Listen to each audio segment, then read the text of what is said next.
Paramatmane Namaha. Yatart Gita. Srimad Bhagavad Gita. Chapter 16. The Yoga of Telling the Divine from the Demoniacal. Yogeshwar Krishna has a unique style of posing a problem. He first indicates the peculiarities of the issue in order to compel attention to it, and then elaborates and explains it. His treatment of action may be cited as an instance of this. In Chapter 2, he exhorted Arjuna to act. He then suggested to him in Chapter 3 that he ought to undertake the ordained action.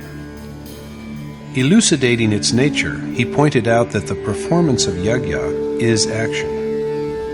Subsequently, before describing the nature of yajna, he dwelt upon its origin as well as upon what it has to offer us. In Chapter 4, he resorted to more than a dozen ways to unravel the nature of yajna, the doing of which is action. It is now that the meaning of action is made clear, that in the true sense it denotes yogic contemplation and worship, which are accomplished by the operation of the mind and senses. In similar fashion, Krishna first named the treasure of divinity and the accumulated horde of demoniacal impulses in Chapter 9. After stressing their main features, he told Arjuna that men with demoniacal nature regarded him as but a contemptible mortal. He has, after all, a human body, and it is in this form that he has attained to his supreme state. But they who are demoniacal and ignorant refuse to adore him. Blessed with the treasure of divinity, on the other hand, his devotees meditate upon him with single-mindedness. However, the nature of divine and demoniacal impulses has not yet been made clear. It is only in the present chapter that this task is undertaken, and the first to be presented are attributes of the treasure of divinity.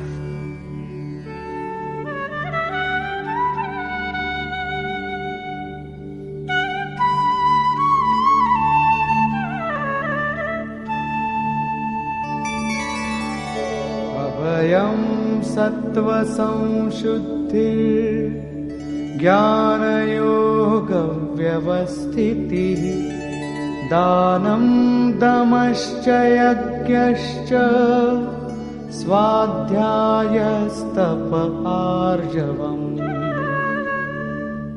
The Lord said, fearlessness, inner purity, steadfastness of yoga for knowledge, charity, continence, yajna, study of scriptures, penance, and uprightness. Total absence of fear, inner sanctity, constant endeavor in meditation to acquire the truth, complete self-surrender, subduing of the mind and senses, conduct of yajna as laid down by Krishna in Chapter 4, offering sacrifice to the fire of self-restraint as well as to the fire of the senses, offering pran and apan as oblation to each other, and last of all, the process of worship that entails sacrificing oneself to the fire of knowledge, which is achieved by the inner workings of the mind and senses, rather than by the yajna that is performed with oil seeds, barley grains, and an altar. Krishna accepts no such ceremonial act or sacrificial rite as yajna. Meditation upon the self, which is the discipline that prompts one towards the identical Supreme Spirit, penance that molds the mind along with senses in accordance with the cherished goal, and integrity of the mind and heart as well as of the body and its senses. These are some of the traits that characterize pious men.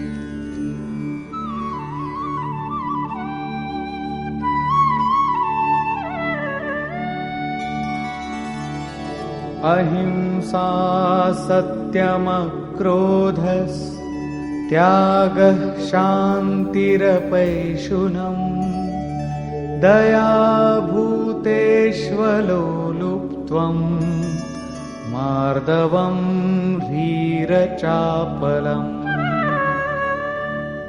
nonviolence, truthfulness, abstinence from anger, renunciation, tranquility, absence of malice, compassion for all beings, disinterestedness, tenderness, modesty, abstinence from futile effort. True nonviolence is salvaging of the soul, for degrading the soul is violence. As Krishna has avowed, he will be the destroyer of all mankind and generator of Varn Sankar if he does not carry out his task conscientiously. Since the character, or Varn, of the self is that of God, his straying about amidst nature is Varn Sankar. This is injury to the soul, and his deliverance is non-violence in the true sense. Truthfulness is not speaking what is apparently real or pleasing. Is it truth when we say that these clothes belong to us? There can be, in fact, no more blatant a lie than this. If we are not masters of our own persons that are mutable or changeable, how can the clothing that but covers them belong to us? The Yogeshwar Krishna himself has spoken of the nature of truth to Arjuna in asserting that there is no dearth of what is true in all the three divisions of time, past, present, and future. The self alone is true. He is the supreme truth. This is the truth we have to fix our eyes on. Some other attributes of a righteous man are abstinence from anger, surrender of whatever one has, renunciation of desire for the rewards of good as well as of evil action, absence of fickleness, avoidance of undesirable acts that are contrary to the aspired for goal, feeling of mercy for all beings, non-attachment to objects even when the senses are associated with them, feeling of tenderness, shame at straying from the object, and keeping away from futile effort. Teja kshama dhriti shaucham adroho natimanita bhavanti sampadam daivim abhijatasya bharata. Magnificence, forgiveness, patience, purity of thought and conduct, and absence of animosity and vanity. These are all attributes of the man endowed with divine riches. Glory is a property of God alone, and the one who acts by virtue of this divine magnificence also partakes of it. No sooner did Angulimal look at Mahatma Buddha than his thoughts were transmuted. This was because of the inherent greatness of Buddha, the greatness which generates blessedness. Krishna finally concludes his enumeration by telling Arjuna that some other marks of the treasure of divinity are forgiveness, steady temper, innocence, hostility against no one, and total rejection of the feeling of conceit. In all, 26 attributes are thus catalogued, and whereas all of them subsist only in a seeker whose meditation has ripened to maturity, they partially exist in all of us. They lie in dormancy, even in men who are dominated by evil impulses, and it is because of this that even the most fallen sinner is entitled to redemption.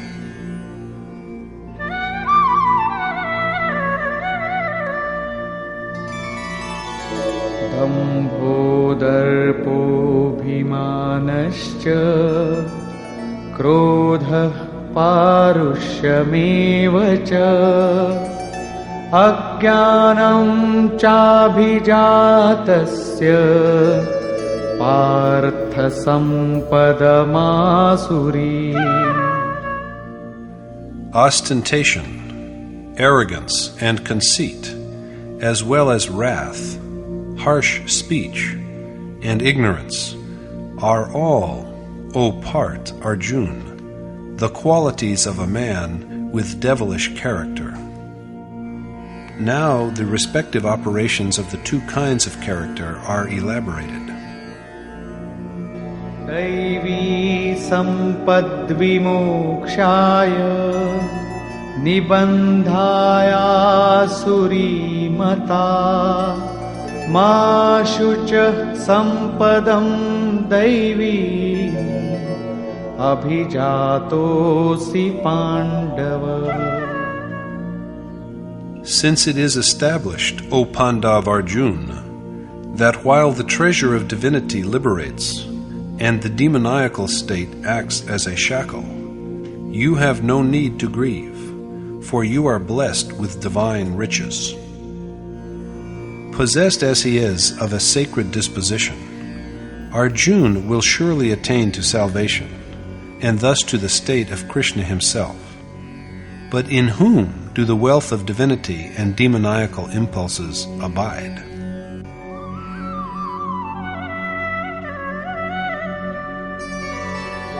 Dvau bhuta sargau lokesmin daiva asura eva cha daivo vistarasya prokta asuram partha me shrinu. There are in the world, O Parth Arjuna, two kinds of beings, the pious, on whom I have already dwelt at length, and the devilish, of whom you will now hear from me. There are in the world two kinds of men, godlike and demon-like. When sacred impulses are active within the heart, man is godlike, but he turns devilish if he is rife with demoniacal inclinations. Whether born in Arabia or Australia or anywhere else, people all over the world are divided into only these two classes. After having spoken at length so far of godly disposition, Krishna now proceeds to enlighten Arjuna on the traits of demoniacal temper.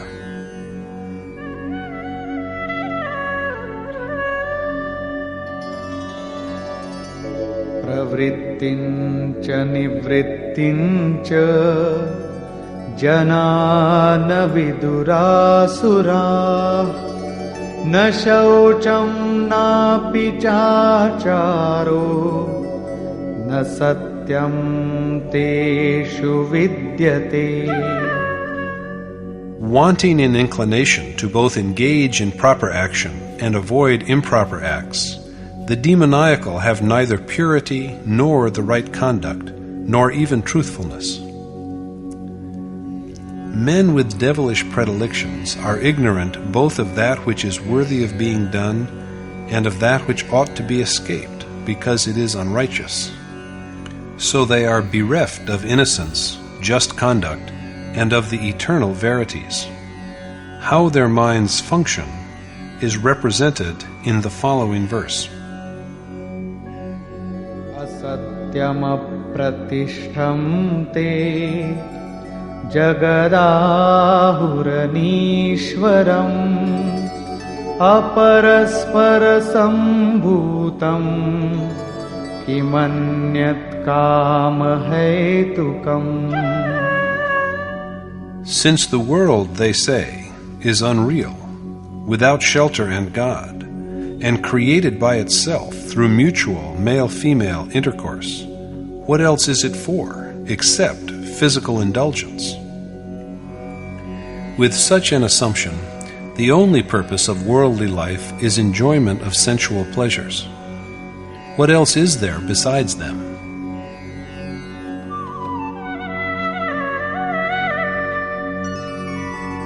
Etam drishtimavashtabhya nashtatmanulpabuddhayah prabhavantyugra karmanah kshayaya jagato hitah. Depraved and dim-witted, because they hold such a view, these malicious and cruel people are born only to ravage the world. With their nature corrupted by their dependence on a mistaken outlook, the only purpose of their existence is to destroy others.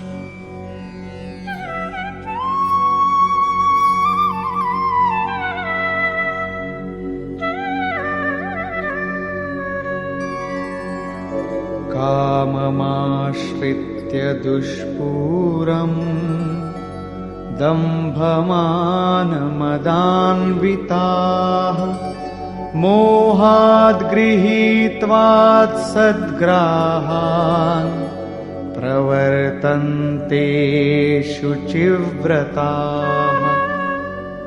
Possessed of arrogance, conceit, and wantonness, and immersed in insatiable lust, they subscribe to false doctrines out of ignorance and act wickedly. Maddened by ego and cherishing desires that cannot be satisfied, these ignorant persons entertain mistaken beliefs and indulge in religious practices that are in fact unholy and corrupt. Even the presumably sacred ceremonies and sacrificial rites performed by them are nothing but perversions.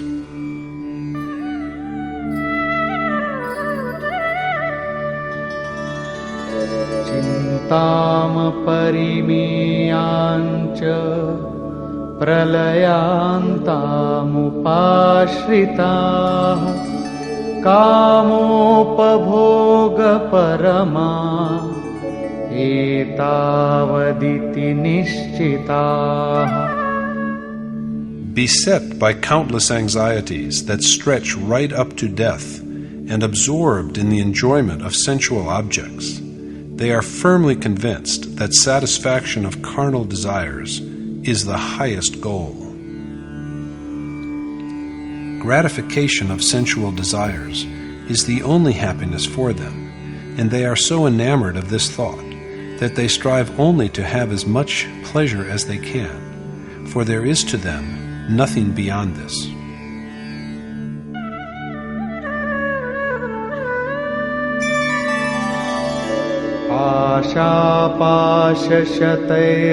आशापाशशतैर्बद्धाः कामक्रोधपरायणाः ईहन्ते कामभोगार्थम् अन्यायेनार्थसञ्चयान्. Chained by hundreds of bonds of illusory hopes, and at the mercy of desire and anger, they wrongfully endeavor to store wealth for the satisfaction of their lust. Even a single rope is sufficient to hang a person, while these people are enmeshed in innumerable aspirations. Addicted to lust and anger, they are engaged day and night in wrongfully amassing riches for the gratification of sensual desires. It is further said in this context,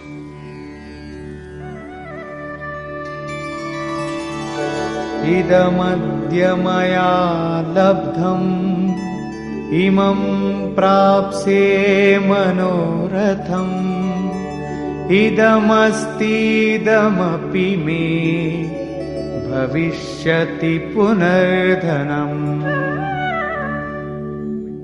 Their perpetual thought is, I have gained this today, and I shall have that wish. I have these riches, and I shall have more in the future. And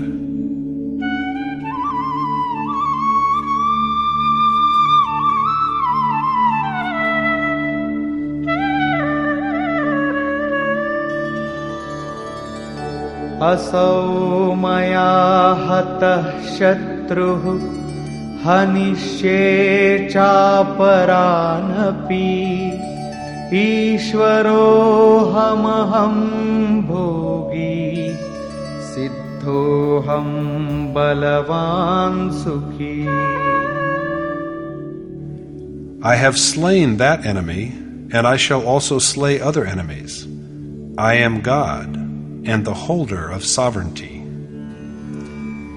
Besides being under the illusion that they are perfect, strong, and happy, they are also vain regarding their great fortune and noble birth, and they mistakenly believe that they are unequaled. Adhyobhijanavaanasmi konyosti sadrisho maya yakshe dasyami modishya ityajnana vimohita. Thus deluded by ignorance, they think, I am wealthy and noble born.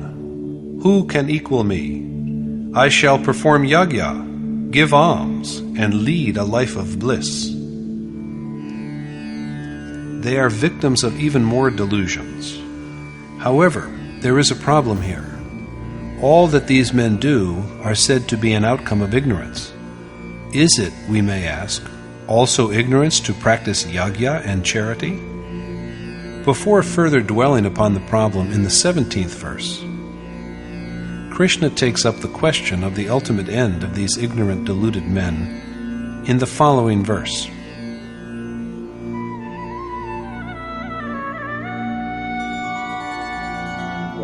Aneka chitta vibhranta mohajala samavrita prasakta kama bhogeshu patanti narakeshu chau. Misled in many a way, entangled in the webs of attachment, and inordinately fond of sensual pleasure, they fall into the most defiled hell. Krishna will later throw light upon the nature of this hell, but in the meantime, he reverts to the problem of the apparently sacred acts of the ignorant.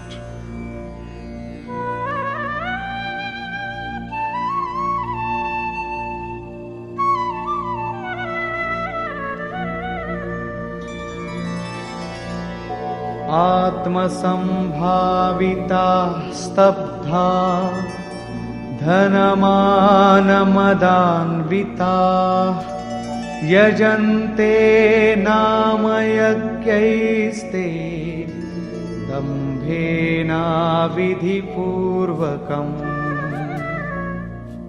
These conceited persons, intoxicated by vanity and wealth, offer ostentatious sacrifices which are yajna only in name, in violation of scriptural injunction. Rendered arrogant and senseless by wealth and worldly honor, these persons perform ceremonies and sacrificial rites, which are only nominally yajna and sacrilegious to boot.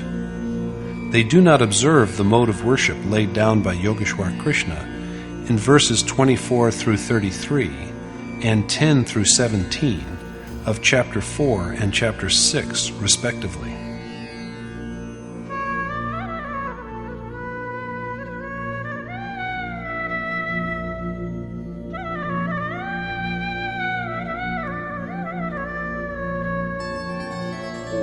Ahankaram balam darpam Kamam krodham cha samshritah Mamatma paradeheshu pradvishantopyasuyakah. Subservient to vanity, brute force, arrogance, lust, and anger, these wicked and degraded persons have a feeling of enmity to me, who dwells in them and in all others.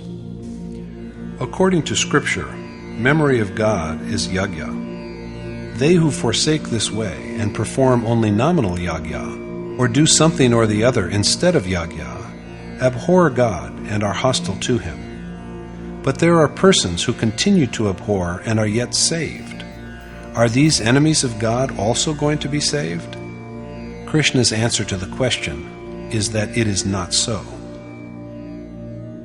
Tanaham dvishatah kruran samsareshu naradhaman kshipamyajasramashubhan आसुरीष्वेव योनिषु. I forever condemn these abhorring, degraded, and cruel persons, the most abject among mankind, to demoniacal births. They who worship in transgression of scriptural ordinance are the low-born and the most degraded of people, and it is they who are judged to be perpetrators of cruel deeds. Krishna has declared earlier that he hurls such degraded persons down into hell. Now he reiterates the same when he says that he dooms them to perpetual devilish births. This is hell. If the torments of a common prison are terrible, how much more so must be the endless fall into interior forms of life. So it is imperative that one must always strive to acquire the treasure of divinity.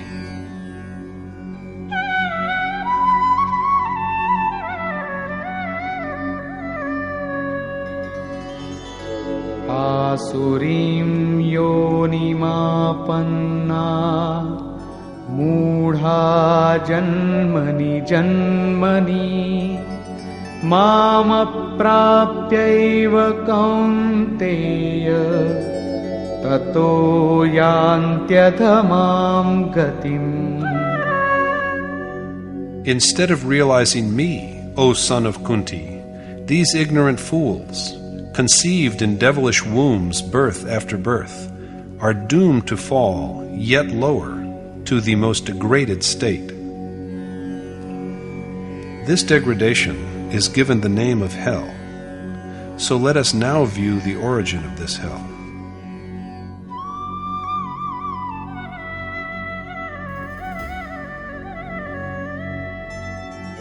त्रिविधं नरकस्येदम् द्वारं नाशनमात्मनः कामः क्रोधस्तथा लोभस् तस्मादेतत्त्रयं त्यजेत्. Since lust, anger, and greed are the three gateways to hell, because they are destructive of the self, they ought to be forsaken. Lust, anger, and greed are the three bases on which demoniacal impulses rest, so giving them up is a profitable enterprise. एतैर्विमुक्तः कौन्तेय तमोद्वारैस्त्रिभिर्नरः आचरत्यात्मनः श्रेयः ततो याति परां गतिम्. The person, O son of Kunti, who escapes these three doors to hell, practices what is propitious for them, and thus attains to the supreme state. Only by keeping away from these three ways to hell is a person equipped for conduct that may reward them with sublime good and the final beatitude of attaining to Krishna. Only by abandoning the three perversions can a person perform the ordained task, the outcome of which is the ultimate glory of redemption.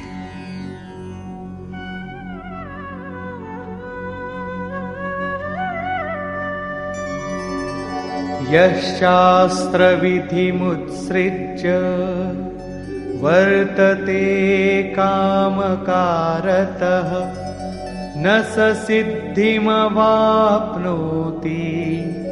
न सुखं न परां गतिम्. The one who transgresses scriptural injunction and acts indiscriminately according to their will achieves neither perfection nor the supreme goal, nor even happiness. Scripture in question is none other than the Gita itself, which Krishna has described as the most mysterious of all knowledge in the 20th verse of chapter 15. The Gita is the perfect scripture, and the one who ignores it and acts willfully is deprived of accomplishment, salvation, and bliss.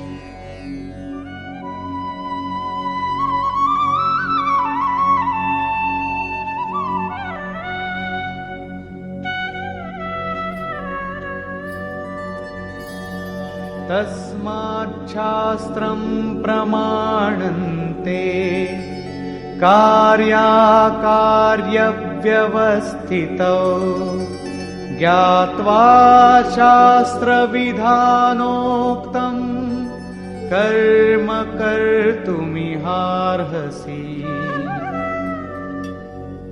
So Scripture is the authority on what ought and ought not to be done. And having learnt that, you have the ability to act according to the provisions laid down by the Scripture. In the 8th verse of chapter 3 also, Krishna told Arjuna to do the ordained task. Besides stressing the ordained action, he has also pointed out that yajna is that action. Yajna is an image of that special form of worship which completely subdues the mind and leads one to the eternal, immutable God. He now adds that desire, wrath, and avarice are the three main approaches to hell. Only after renouncing these three evils does action commence, the appointed action which Krishna has repeatedly portrayed as the conduct which brings one the highest glory and supreme good. The more a person is engaged in external, worldly business, the more alluring is the form in which desire, anger, and greed manifest themselves to them. The ordained action is, on the other hand, something to which access is secured only after the giving up of lust, wrath, and greed, and it is only then that such action is transformed into habitual conduct. For the person who rejects it and acts willfully, there is neither happiness nor accomplishment, nor the ultimate absolution. And Scripture is the only authority that prescribes the righteous as well as the unrighteous. So it is incumbent upon Arjuna to conduct himself according to Scripture, and that Scripture is the Gita. Conclusion. At the beginning of the chapter, Yogeshwar Krishna has given an elaborate account of the pious impulses that constitute the treasure of divinity. Steady meditation, total self-surrender, inner sanctity, restraint of the senses, subduing the mind, study that reminds one of the self, striving towards yajna, mortification of the senses along with the mind, absence of anger, and placid intellect are among its 26 attributes that have been pointed out. All of these virtues dwell only in those worshippers who are engaged in the practice of yoga and have come close to the desired goal. But they exist partially in all, in you as well as me. Subsequently, Krishna has named about a half a dozen deviations, such as ignorance, arrogance, vanity, and cruelty, that make up the demoniacal accumulation of devilish impulses. Finally, then, he pronounces the verdict, addressing Arjuna, that whereas the riches of piety bring about perfect liberation and the realization of the supreme state, the store of devilish impulses shackles and degrades the self. But Arjuna is at the same time assured that he need not despair, for he is blessed with the treasure of divinity, which, however, are the abodes of the righteous and of the unrighteous impulses. Discoursing on this, Krishna has said that people's disposition is of two kinds, the pious and the impious. A person is godly if there is an abundance of the divine impulses in them, but one is devilish if they teem with vices. Wherever they are born and whatever names they are known by, people cannot but belong to one of these two classes. Krishna then gives a detailed account of the attributes of persons who are cursed with evil disposition. People with unrighteous predilections have no inkling of how to undertake action that is worth doing, nor of how to abstain from that which is unworthy. Since they have not undertaken action, there is in them neither truth nor purity, nor the right conduct. According to them, the world has neither any shelter nor God, and is just mechanically generated by carnal intercourse.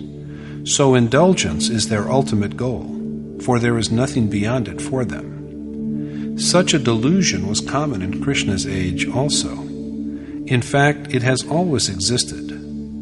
It is not that only the sophist philosopher Charvak has propagated such a view.